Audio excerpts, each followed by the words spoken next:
ఈరోజు అధికారంలోకి వచ్చి ఒక సంవత్సరం పూర్తి అయిన సందర్భాన్ని పురస్కరించుకొని ఆంధ్రప్రదేశ్ ప్రజలందరూ సంక్రాంతి దీపావళి కలిపి సెలబ్రేట్ చేసుకోవాలి అని టపాసులు పేల్చి పీడ విరగడైన దినంగా జరుపుకోవాలి అని చెప్పి గౌరవ ఆంధ్రప్రదేశ్ ఉప ముఖ్యమంత్రి గారు పిలుపిచ్చిన తర్వాత ఈ పిలుపుకి దేశమంతా కూడా స్పందించినట్లు అనిపించింది. దేశమంతా కూడా స్పందించింది అనుకుంటాను. రాత్రి నేను బెంగళూరు పంజాబ్ ఐపీఎల్ ఫైనల్ చూసి ఆ మ్యాచ్ అయిపోయి అలా చూడగానే ఇక మొత్తం మా ఇంటి చుట్టూ దగ్గర నుంచి మొత్తం సుమారుగా శబ్దాలు వినిపిస్తూనే ఉన్నాయి. విపరీతమైన టపాసులు విపరీతంగా పేలాయి. నేను అనుకున్నాను బెంగళూరు ఏమైనా గెలిచినందుకు విరాట్ కోహ్లీ ఫ్యాన్స్ ఉంటారు కదా, బాగా బెంగళూరు గెలవడం కంటే కూడా విరాట్ కోహ్లీ కోసమే బెంగళూరు గెలవాలని కోరుకున్న వాళ్ళు, ఆఫ్కోర్స్ ఇంక్లూడింగ్ మీ, నాతో సహా అందరూ అనుకున్నారు కదా. సో దానికోసం ఏమైనా కాలుస్తున్నారేమో అనుకున్నాను. మళ్ళీ నేనే తటపటాయించుకొని ఉండకపోవచ్చులే, ఆంధ్రప్రదేశ్ ఉప ముఖ్యమంత్రి గారి పిలుపుకి హైదరాబాద్ కూడా స్పందించినట్లుంది, ఇంకా రాత్రి నుంచే మొదలెట్టినట్టున్నారు ఈరోజు సంక్రాంతి దీపావళి జరుపుకోమని చెబితే. అండ్ నెక్స్ట్ అన్ని వైపుల నుంచి బెంగళూరులో కాల్చారు, చెన్నైలో కాల్చారు, ఢిల్లీలో కాల్చారు, అహ్మదాబాద్లో కాల్చారు, కలకత్తాలో కాల్చారు, లక్నోలో కాల్చారు, అమృత్సర్లో కాల్చారు, బొంబాయిలో కాల్చారు, చెన్నైలో కాల్చారు, తిరువనంతపురంలో కాల్చారు. మొత్తం అంతా స్పందించినట్లే. కాదు కూడదు అంటే ఒకవేళ ఆంధ్రప్రదేశ్లోనే నిజంగానే దసరా దీపావళి సంక్రాంతి దీపావళి కలిపి జరుపుకోవాలని చెప్పి అనుకుంటే అదిగో స్పెసిఫిక్గా ఈ రీజన్, అదిగో వీళ్ళందరూ కనుక టపాసులు కాల్చాలి, ఈ పాలనను చూసి సెలబ్రేట్ చేసుకోవాలి అని నిరుద్యోగులు అనుకున్నారనుకుందాం. వాళ్ళకేం ఉద్యోగాలు ఇచ్చారా? ఉన్న ఉద్యోగాలు తీసేశారు. వాళ్ళకేమైనా ఉద్యోగాలు ఇచ్చారా? నిరుద్యోగులు వాళ్ళ సమస్యలతో, రకరకాల సమస్యలతో రోడ్లు ఎక్కుతున్నారు. సో వాళ్ళు సంక్రాంతి దీపావళి ఈ గవర్నమెంట్ చూసి జరుపుకోరు. విద్యార్థి జరుపుకుంటారా? కనీసం ఫీజు రియంబర్స్మెంట్ కూడా కట్టకపోతే నానా కష్టాలు పడి వడ్డీలకు అప్పులు తెచ్చుకొని కట్టుకుంటున్నారు. పోనీ స్కూల్ విద్యార్థులు జరుపుకుంటారా? వాళ్ళకు వచ్చి అమ్మఒడికి మోడీ లాంటి లేదు, మధ్యాహ్నం మంచిగా తిండిగానే పెడతలేరు. మహిళలు జరుపుకుంటారా? వాళ్ళకు వచ్చి అన్ని పథకాలు ఆపేశారు, పైగా ఉచిత బస్సు ఇస్తామన్న దాన్ని కూడా అటకెక్కించేశారు సంవత్సరమైన. రైతులు జరుపుకోవాలా? కనీసం రైతులను పట్టించుకున్న మానాన లేదు. రైతులను ఎక్కడ పట్టించుకున్నారు? వాళ్ళకి ఏమైనా కనుక మద్దతు ధర వస్తుందా?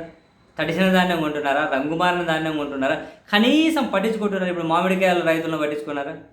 ఈ పొగాకు రైతులను పట్టించుకున్నారా? మిరప రైతులను పట్టించుకున్నారా? అందరూ రోడ్లు ఎక్కుతున్నారు, వాళ్ళ కష్టాలు వర్ణనాతీతం. మరి ఎవరు సెలబ్రేట్ చేసుకోవాలి? అందుకనే మరి రాత్రి దేశవ్యాప్తంగా కాల్చిన టపాసులన్నీ ఈ అకౌంట్లో వేసేసుకుంటే అయిపోతుంది. మరి ఇప్పుడు ఏం చేస్తాం? ఎవరు సెలబ్రేట్ చేసుకోవాలి? రాష్ట్రంలో అద్భుతమైన శాంతి భద్రతలు ఉన్నాయని చెప్పి ఎవరైనా సెలబ్రేట్ చేసుకోవాలా? 3 ఏళ్ల పాప మీద అత్యాచారం చేసి చంపేసిన దగ్గర నుంచి 70 ఏళ్ళ ముసలమ్మ మీద కూడా జరిగినా కూడా ఎవరు పట్టించుకుంటున్నారు?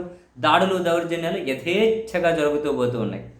కాదు కూడదు అంటే ఊర్లలో వరకు, బెల్ట్ షాపుల వరకు వచ్చేసాయి. అర్ధరాత్రి 2కి డింగ్ డింగ్ అని తలుపు కొట్టినా కూడా బెల్ట్ షాపులో మందిస్తున్నారు అని చెప్పి తాగి ఊగి రాత్రి 7 దాటిన తర్వాత మందు బాబులు, అఫ్కోర్స్ పగలగానే తాగి ఊగుతున్నారు అనుకోండి. మహిళలు కానీ మనం భీమవరంలో చూసాంగా తాగి ఊగి రోడ్డు మీద పడుకుంటే వెహికల్స్ అన్నీ ఆగిపోయాయి. సో ఇంక మరి మందు బాబులు ఏమైనా సెలబ్రేట్ చేసుకుంటే చేసుకోవాలి. ఇసుక దోపిడీ చేసేవాళ్ళు, మట్టి దోపిడీ చేసేవాళ్ళు, ప్రతి దగ్గర కనుక డబ్బులు దోపిడీ చేసేవాళ్ళు, వీళ్ళు జరుపుకోవాలి సెలబ్రేషన్. అంతకుమించి మనం అదిగో ఈ సెక్షన్ సెలబ్రేట్ చేసుకోవాలి, ఏదో ఒక సెక్షన్ చెప్పండి. ఈ సెక్షన్ సెలబ్రేట్ చేసుకోవాలి అనుకునే ఒక సెక్షన్ చెప్పండి. డైరెక్ట్ క్వశ్చనే కదా, డైరెక్ట్ డిస్కషనే కదా. ఏ సెక్షన్ సెలబ్రేట్ చేసుకోవాలి? ఈ పాయింట్ ఒక్కటి. అందుకని చెప్పి ఎటు ఇక్కడ చేసుకునే పరిస్థితి ఉండదు. లేదంటే ఇంకోటి, కుల పిచ్చున్న వాళ్ళు చేసుకోవచ్చు. ఎందుకంటే వాళ్ళు ఉన్మాదం ఉన్నోళ్ళు, కుల ఉన్మాదమా, మత ఉన్మాదమా, ఇటువంటి ఉన్మాదం, సినిమా ఉన్మాదమా, ఇటువంటి ఉన్మాదం ఉన్న వాళ్ళకు మైండు పనిచేయదు, కళ్ళు పనిచేయవు, చెవులు పనిచేయవు.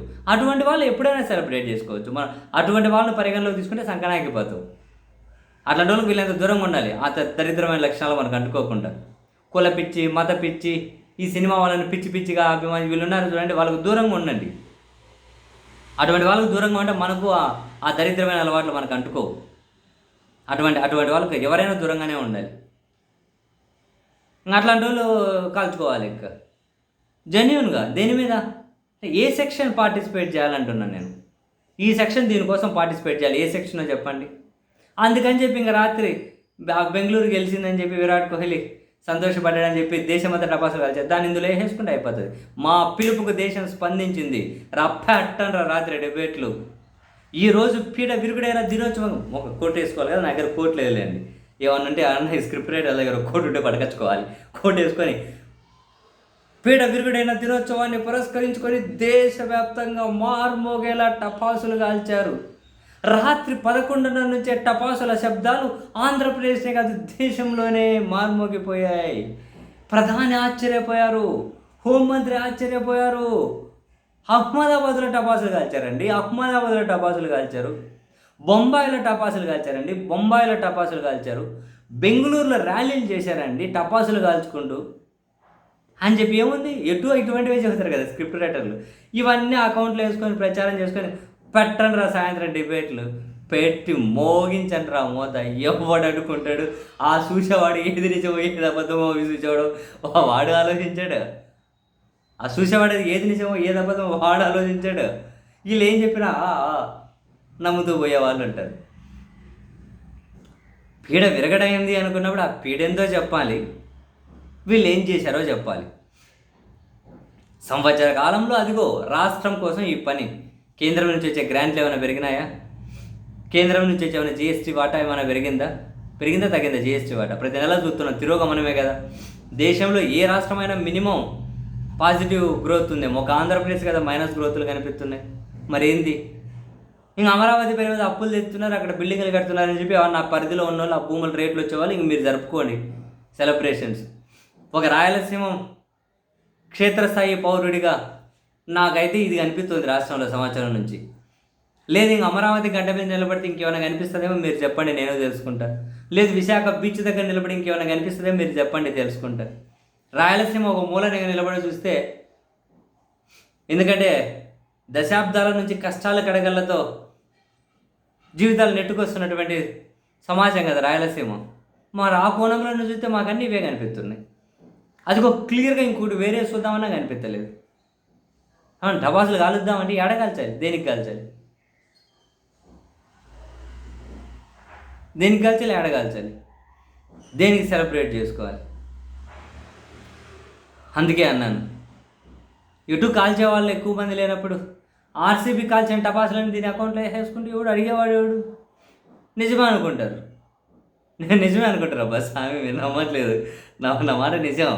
సాయంత్రం డిబేట్లు పెట్టినా ఆశ్చర్యం లేదు. మీరు చూడండి, ఆ కోట్లు వేసుకున్న ఈ మాటలన్నీ చెప్పినా ఆశ్చర్యం లేదు. ఢిల్లీలో టపాసులు కాల్చిన, అమెరికాలో టపాసులు కాల్చారని చెప్పినా ఆశ్చర్యం లేదు స్వామి.